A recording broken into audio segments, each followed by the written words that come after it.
রাজধানীর উত্তরার milestone school and কলেজে বিমান বাহিনীর প্রশিক্ষণ বিমান বিধ্বস্ত হয়ে নিহত মাহতাবের বাড়িতে স্বজনদের সাথে দেখা করেছেন বিমান বাহিনীর প্রতিনিধি দল।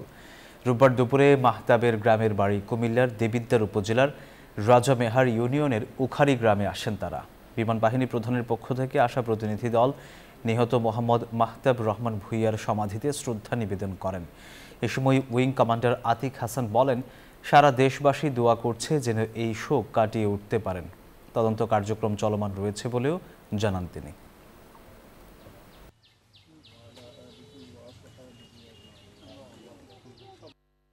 সারা দেশবাসী সহ বাংলাদেশ বিমান বাহিনী আমরা সবাই এই দুর্ঘটনায় গভীরভাবে শোকাহত।